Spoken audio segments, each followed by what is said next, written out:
তিনজন ফেরেশতা, এক হযরত জিবরাইল, মিকাইল এবং ইসরাফিল, এই তিনজন ফেরেশতাকে মানুষের রূপ দিয়ে ইব্রাহিম আলাইহিস সালামের কাছে প্রেরণ করলেন। যেহেতু তারা মানুষের রূপ নিয়ে ইব্রাহিম নবীর বাড়িতে আগমন করেছে, স্বাভাবিকভাবেই ইব্রাহিম আলাইহিস সালাম মেহমান হিসাবে তাদেরকে গ্রহণ করেছেন। ইব্রাহিম নবীর একটি বৈশিষ্ট্য ছিল, তিনি খুব মেহমানদেরকে আপ্যায়ন করতেন, মেহমানদের প্রতি ভালোবাসা প্রদর্শন করতেন। একটা বর্ণনায় এমন পাওয়া যায় যে তিনি কোনো দিন মেহমান বাদে কোনো খাবার খান নাই। সুবহানাল্লাহ। অর্থাৎ প্রতিটা দিনই তার কাছে কোনো না কোনো ব্যক্তি মেহমান হিসাবে উপস্থিত ছিল।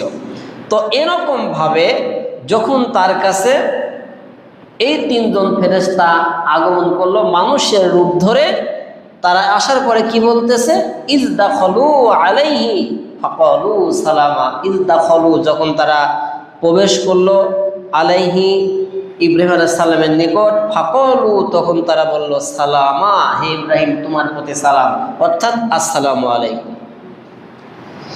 ইব্রাহিম আলাইহিস সালামের কাছে এসে এই তিনজন ফেরেশতা যখন মানুষের রূপ নিয়ে আগমন করে ইব্রাহিম নবীকে সালাম দিল, আল্লাহর খলিল, আল্লাহর পয়গম্বর স্বাভাবিকভাবেই মেহমান হিসাবে গ্রহণ করে তাদের জন্য খাবারের আপ্যায়ন করলেন, খাবারের আয়োজন করলেন। তাফসীরের বর্ণনা এসেছে, একটি গরু জবাই করে ওই গরুর গোশত ভাজি করে অথবা ভুনা করে রান্না করে নিয়ে এসে এই মেহমানদের সামনে ইব্রাহিম আলাইহিস সালাম উপস্থাপন করলেন। কিন্তু ফেরেশতা কি খাবার খাইতে পারে নাকি? বলেন পারবে? ফেরেশতা তো খাবার খায় না। যখন খাবার দিয়েছে ফেরেশতারা কেউ খাবার খায় না, খাবারের প্লেটে হাত দেয় না।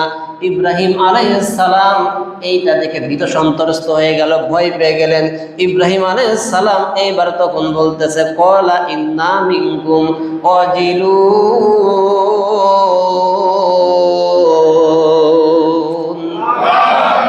আমি তো তোমাদেরকে দেখে ভয় পাই, আমি শঙ্কিত। তোমরা কে, আসলে কি জন্য এসেছো? আসলে ভয় পাওয়ার কারণ হলো তৎকালীন সমাজের একটা সিস্টেম বৈশিষ্ট্য ছিল, যদি কোনো বাড়িতে মেহমান আগমন করে তাদেরকে খাবার দেওয়ার পর তারা খাবার গ্রহণ করলে সেটাকে শুভ লক্ষণ, ভালো লক্ষণ মনে করা হতো।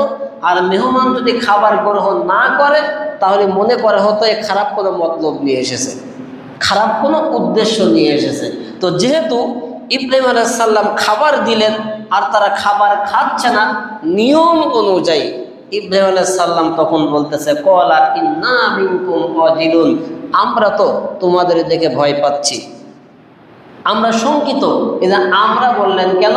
কারণ ইব্রাহিম আলাইহিস সালামের সঙ্গে সেই সময় তার স্ত্রী সারা আলাইহিস সালাম উপস্থিত ছিলেন। আল্লাহু আকবার। আমার ভাইয়েরা, এইবার ইব্রাহিম আলাইহিস সালাম যখন বলতেছে, আমরা তো তোমাদের দেখে শঙ্কিত, তোমাদের দেখে ভয় পাচ্ছি, আসলে কি জন্য তোমরা আমার বাড়িতে আগমন করেছো, কি জন্য এসেছো? তখন ওই তিনজন ফেরেশতা বলতেছে, ক্বালু লা তাওজাল ইন্না নুবাশশিরুকা বিগুলামিন আলীম।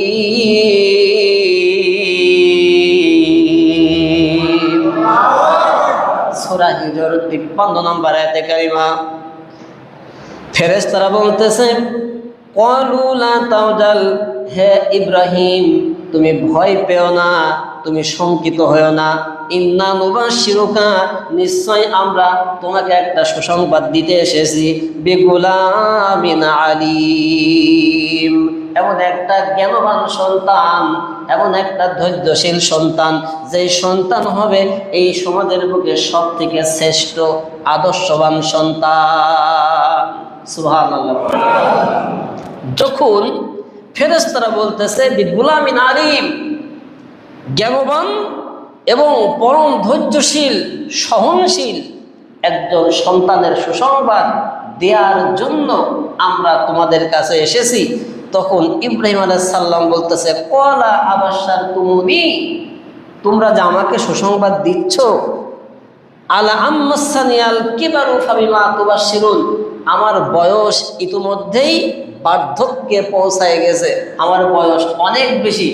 ইসমাইলের জন্মের সময় ইব্রাহিম আলাইহিস সালামের বয়স ছিল 85 বছর, আর যখন ইসহাকের জন্ম হবে তখন ইব্রাহিম আলাইহিস সালামের বয়স তাফসীরের মধ্যে এসেছে 99 বছর। এই 99 বছর বয়সে তার স্ত্রী সারা আলাইহিস সালাম সম্পর্কেও একটি কথা ছিল যে তিনি হলেন বন্ধা, অর্থাৎ যার সন্তান হয় না। তো ইব্রাহিম আলাইহিস সালাম বলতেছে, আমাকে তুমি সন্তানের সুসংবাদ দিচ্ছ এই বার্ধক্য বয়সে এসে, তারপরেও আমার কোন স্ত্রীর ক্ষেত্রে যে স্ত্রীর গর্ভে সন্তান হওয়ার সম্ভাবনা একেবারেই জিরো, সম্ভাবনা নাই, তুমি এখানে এসে আমাকে সুসংবাদ দিচ্ছ, ফাবিমা তুবাশশিরুন, আসলে এটা কিভাবে এই সুসংবাদটা তোমরা আমাকে দিচ্ছ? তখন ফেরেশতারা বলতেছে, ক্বালু বাশশারনাকা বিল হক, আমরা তোমাকে যে সুসংবাদ দিচ্ছি তা আসলেই সত্য সুসংবাদ, ফালা তাকুম মিনাল কানিতিন, আপনি হতাশ হবেন না, আপনি হতাশে পড়বেন না, ভেঙে পড়বেন না। হে আল্লাহর পয়গম্বর, আমরা আল্লাহর পক্ষ থেকে তোমার জন্য যেহেতু সুসংবাদ নিয়ে এসেছি, আর সত্য সুসংবাদ এটা, সুতরাং এর কথায় কোনো নড়চড় হওয়ার সুযোগ নাই, 100% সঠিক সত্য সুসংবাদ নিয়েই আমরা তোমার কাছে আগমন করেছি। জবান ছেড়ে বলেন আল্লাহু আকবার। আমার ভাইরা, এইবার ইব্রাহিম আলাইহিস সালাম বলতেছে, ক্বালা মান ইয়াকনাতু মির রাহমাতি রাব্বিহি ইল্লা দাল্লুন।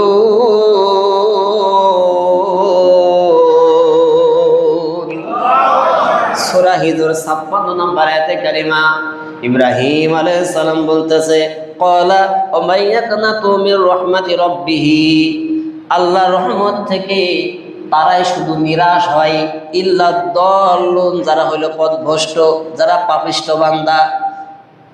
ইব্রাহিম আলাইহিস সালাম কেমন নবী?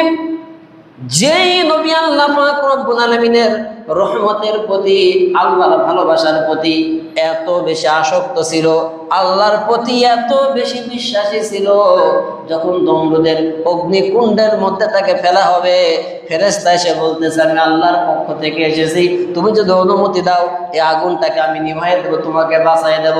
আল্লাহর প্রতি কতটা আস্থাশীল বিশ্বাসী ছিল ইব্রাহিম আলাইহিস সালাম।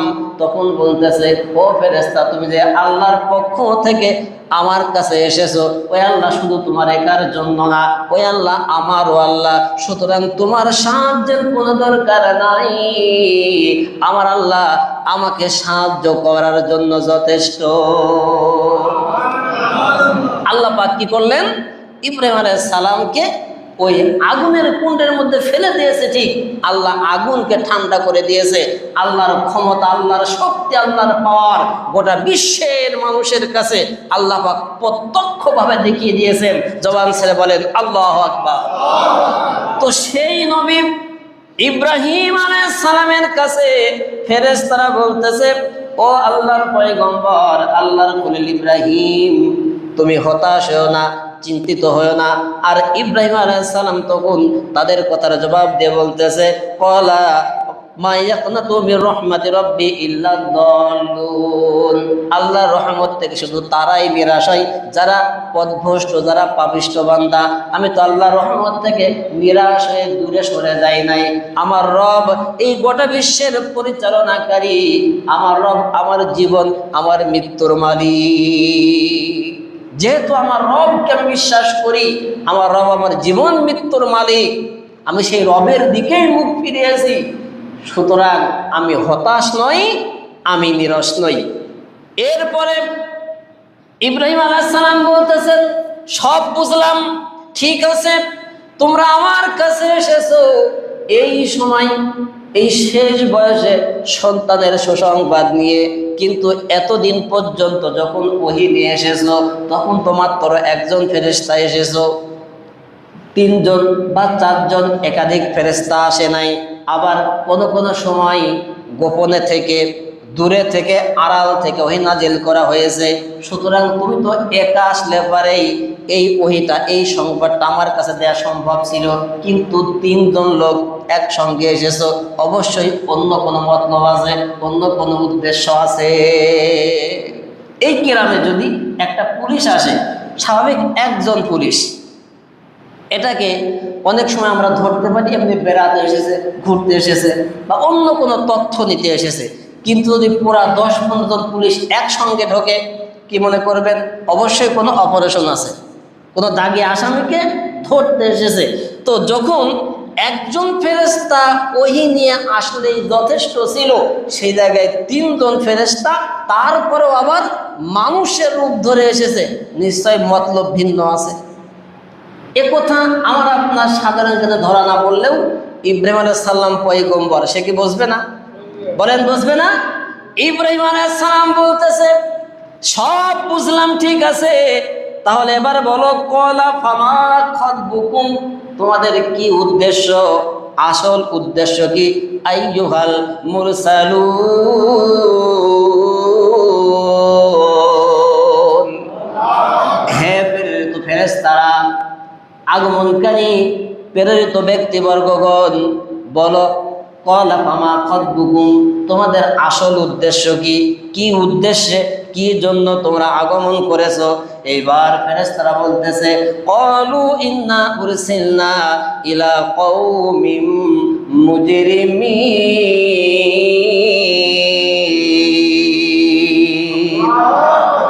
সূরা হিজর 58 নম্বর আয়াতে কারিমা। ফেরেশতারা বলতেছে, আমরা তোমার কাছে সুসংবাদ দিয়ে এসেছি, এটা হলো একটা কারণ।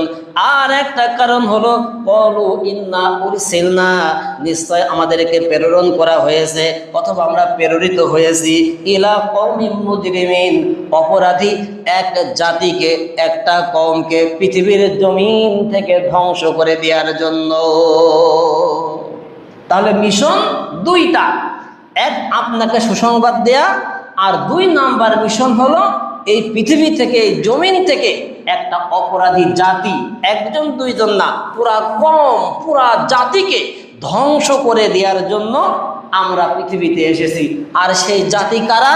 সেই জাতি হলো ইল্লা আলা লুত ইন্না লা মুনাজ্জুহুম আজমাইন, লুত আলাইহিস সালামের জাতি। একথা শোনার পরেই ইব্রাহিম আলাইহিস সালাম একটু রেগে উঠলেন, ফেরেশতাদেরকে থামায় দিলেন। কারণ হচ্ছে, লূত আলাইহিস সালাম ছিলেন ইব্রাহিম আলাইহিস সালামের আপন ভাইয়ের ছেলে। ইব্রাহিম আলাইহিস সালামের একটা ভাই ছিল, তার নাম ছিল হারান। এই হারানের ছেলে হলো লূত আলাইহিস সালাম। লূত আলাইহিস সালাম ছোটবেলা থেকেই ইব্রাহিম নবীর উপরে ঈমান এনেছিলেন, সে ঈমানদার ছিলেন। এই জন্য যখন ফেরেশতারা বলতেছে যে লূতের কওমকে আমরা ধ্বংস করে দেব, একটা কওমকে ধ্বংস করা মানে ওই কওমের মধ্যে ভালো মন্দ যারা আছে সবাই ধ্বংস হয়ে যাবে।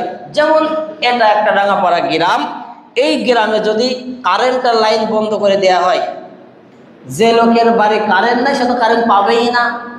কোন একজন লোক অপরাধের কারণে কারেন্টটা বন্ধ করলে, যে লোক অপরাধী না তারটা বন্ধ হবে না, বলেন বন্ধ হবে না? সেম এরকম যদি গজব আসে এই গ্রামের উপরে, যে লোক ভালো মানুষ তার উপরে বসবে, যে লোক খারাপ মানুষ তার উপরে বসবে। তো যখন লূত কওমকে ধ্বংস করে দেয়া হবে, ফেরেশতারা বলতেছে এই কওমকে ধ্বংস করার জন্য আমরা এসেছি। তখন ইব্রাহিম আলাইহিস সালাম দেখতেছে যে আমার ভাতিজা সেই কওমের নবী, সুতরাং যদি কওমকে ধ্বংস করা হয় তাহলে তো সেও ধ্বংসের আওতায় পড়ে যাবে। সে চিন্তিত হলো, বিচলিত হলো, এই জন্য সে ফেরেশতাদেরকে আটকায় দিল, না ধ্বংস করা যাবে না। তখন ফেরেশতারা বলতেছে, ইল্লা আলা লূত ইন্না লা মুনাজ্জুহুম আজমাইন, জবান ছেড়ে বলেন আল্লাহু আকবার। আমরা কওমকে ধ্বংস করে দেব ঠিক, কিন্তু লূত আলাইহিস সালাম এবং তার পরিবার ব্যতীত, এই লূত এবং তার পরিবারের যারা আছে এদেরকে আমরা রক্ষা করব, বাকি আর যারা আছে তাদের সবাইকে আমরা ধ্বংস করে দেব। কারণ কি? কারণ হলো এই জাতিকে ধ্বংস করার কারণ হলো 4টা। কয়টা কারণ? 4টা কারণ। প্রথম নাম্বার কারণ হলো এই জাতির মানুষ তারা তাদের মেয়েদেরকে রেখে পুরুষে পুরুষে তাদের সমকামিতা করত, তাদের যৌন চাহিদা পূরণ করত। নাউজুবিল্লাহ বলেন। 2 নাম্বার কারণ, অশ্লীল পাপাচার কাজগুলো তারা প্রকাশ্যে করত। মানে অশ্লীল কাজ করার পরে এই যে সমকামিতা, অবৈধ কাজকর্ম, মানুষ তো অপরাধ করলে রাতের অন্ধকারে 4 দেয়ালের মাঝে ঘরের মধ্যে অপরাধ করে, অপকর্ম করে। এই জাতি কি করত? ওপেন বাজার, ওপেন প্রকাশ্য, রাস্তার পাশে দাঁড়িয়ে, রাস্তার মাঝে দাঁড়িয়ে এরকম ওপেন ভাবে এই খারাপ কাজগুলো করত এবং এটাকে তারা আনন্দ মনে করত। নাউজুবিল্লাহ। এটাকে তারা আধুনিকতা বা ট্র্যাডিশন মনে করত। এরপর যদি কোনো ব্যক্তি ওই মহল্লায়, ওই কওমে আগমন করত, অতিথি বা মুসাফির, কোনো একজন ব্যক্তি ভুলক্রমে ওই এলাকায় চলে এসেছে, অথবা কোনো একজন আত্মীয় সেই গ্রামে এসেছে, সেই এলাকায় এসেছে, সেই নগরীতে এসেছে, তখন তারা কি করত? ওই আত্মীয় বা মুসাফির, অতিথি যারা, তাদের উপরেও তারা আক্রমণ করত, তাদের সঙ্গেও খারাপ কাজ করার জন্য তারা উদ্বুদ্ধ হতো। এরপরে এই যে কাজগুলো করত, এই কাজটাকে তারা আনন্দ মনে করত। হই হই রই রই এরকম করে মানুষ অপরাধ করে না, মিছিল করতে করতে যে অপরাধ করে আসে না। এখন বর্তমানে আমরা দেখি কোনো একটা দল নিয়ে যখন মারামারি গ্যাঞ্জাম লাগে, লাঠি হাতে করে হই হই রই রই করতে করতে যে আর এক দলের অফিস ভেঙে আসে না, কে বলেন আসে না? হ্যাঁ, বাড়িঘর ভেঙে দিয়ে আসে, আগুন জ্বালায় দিয়ে আসে। এই যে অপরাধগুলো করে, এগুলো কি আনন্দ করতে করতে করে না? কি আনন্দ করতে করতে এগুলা করে? তো এই জাতির অভ্যাসটা ছিল এরকম, এই যে অপরাধ কাজগুলো তারা করত, আনন্দের সঙ্গে করত, এটাকে তারা আনন্দ মনে করত। এটা যে অপরাধ, এটা যে অন্যায়, এটা কখনো তারা চিন্তা করতো না।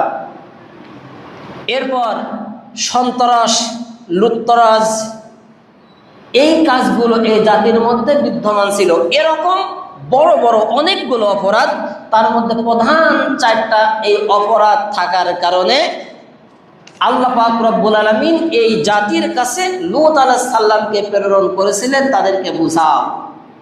যখন লূত আলাইহিস সালাম তাদেরকে বুঝালেন, তারা কোনোভাবেই লূত আলাইহিস সালামের বুঝ নিল না।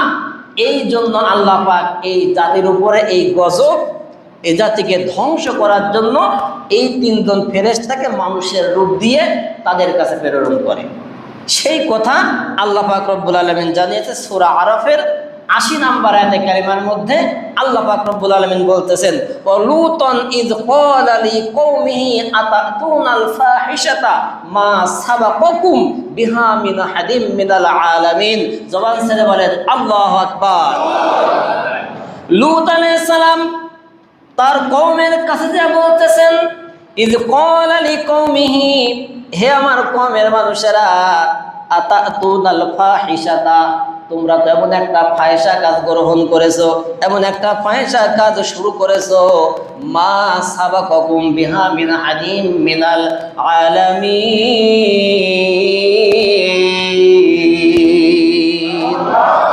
এই গোটা বিশ্বে, গোটা জগতে অন্য কোনো জাতি এমন খারাপ কাজ, এমন ফাহিশা কাজ কোনোদিন করে নাই।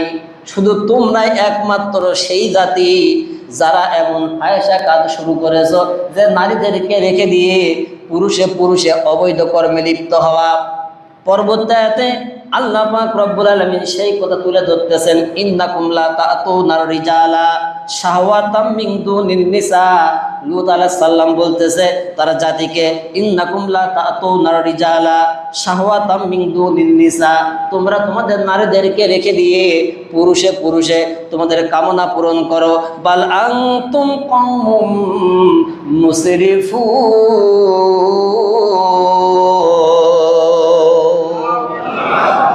পৃথিবীর জমিনে তোমরাই হলে সব থেকে নিকৃষ্টতম জাতি। এরকম অপরাধ এ পৃথিবীতে আর কেউ এমন কাজ করে নাই।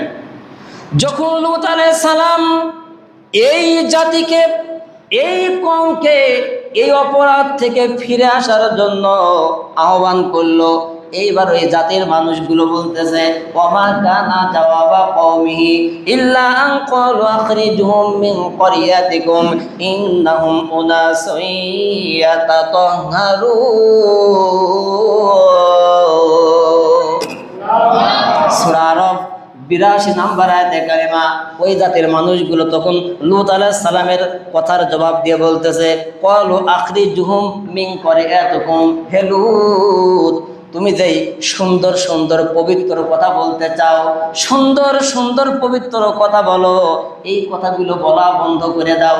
যদি সুন্দর কথা পবিত্র কথা বলা বন্ধ না করো, আখরিজহুম মিন ক্বরিয়াতিকুম, তাহলে কিন্তু আমাদের এই সমাজ থেকে, এই কওম থেকে, এই নগর থেকে আমরা তোমাকে বের করে দেব। ইন্নাহুম উনাসুন ইয়াতাতাহহারুন, তুমি তো পবিত্র থাকতে চাও, সুন্দর সুন্দর পবিত্র কথা বলো, আমরা এ কথা শুনতে চাই না। এখানে সবাই খারাপ, তুমি একা ভালো থাকবে, আমরা এই পবিত্র কথা তোমার কাছ থেকে শুনতে চাই না। যদি এমনটা করো, এলাকা থেকে, নগর থেকে, শহর থেকে আমরা তোমাকে বয়কট করব, তোমাকে বের করে দেব। বর্তমান সময়ের অবস্থাটাও দেখেন, বিভিন্ন অফিস আদালত, বিভিন্ন সেক্টর, যে সমস্ত জায়গা আছে, দুর্নীতির আখড়া এমনভাবে তৈরি হয়েছে, যদি কোনো একজন লোক ভালো থাকে, ও ভালো থাকাটাই বিপদ। কথা বলে ঠিক কিনা? ও ভালো থাকলেই আশপাশে যে আরো 10টা আছে, ওদের অভিযোগ কেন ভালো আছে। আর যদি ওর কারণে অন্যান্যগুলো দুর্নীতি করতে না পারে, তখন কি করে, তারা নিজেরা দুর্নীতি করে ওই ভালো লোকটার ঘাড়ের উপরে দোষ চাপায়ে তাকে বরখাস্ত করে দেয়। এটাই হচ্ছে বর্তমানে আমাদের দেশের একটা অবস্থা। তাহলে লূত আলাইহিস সালামের জাতির যেই চাহিদা ছিল যে আমরা সবাই খারাপ, হে লূত, তুমি কেন ভালো ভালো কথা বলো, তোমার মতো ভালো লোক আমাদের দরকার নাই। আর আমাদেরও সামাজিক অবস্থাটা এখন এমন হয়ে গেছে, বিভিন্ন সেক্টর, বিভিন্ন শাখা এমন হয়ে গেছে, আমরা সবাই খারাপ, তুমি কেন ভালো লোক এখানে সরকারি চাকরি করতে আসছো। তাহলে অবস্থাটা কি মিল দেখা যায়? তা মিল যদি পাওয়া যায়, তাহলে বুঝতে হবে এ জাতির জন্য সামনের জীবন, আগামী জীবন খুব ভয়াবহ।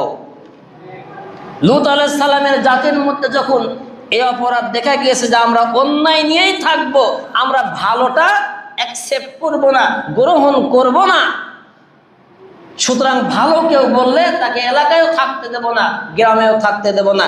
এখনো আমাদের অবস্থাটা সেই রকম যে আমরা যা করতেছি অন্যায়, দুর্নীতি, যেখানে যা কিছু মন চাই করতেছি, ভালো কিছু করলে, ভালো কথা বললে, ভালো কাজ করতে চাইলে তাকে আমরা করতে দেব না।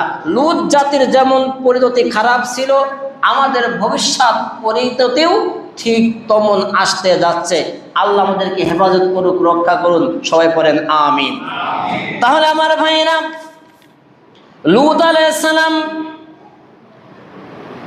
যখন এই জাতিকে দ্বীনের দাওয়াত দিল, ওই অপরাধ থেকে বেরিয়ে আসার জন্য যখন আহ্বান করলো ওই জাতির লোকজন, তখন বলতেছে হে লূত, আমরা তোমার কোনো কথা শুনতে চাই না, সুন্দর সুন্দর পবিত্র কথা যদি তুমি বলো, তাহলে এই এলাকা থেকে, নগর থেকে, গ্রাম থেকে আমরা তোমাকে বের করে দেব।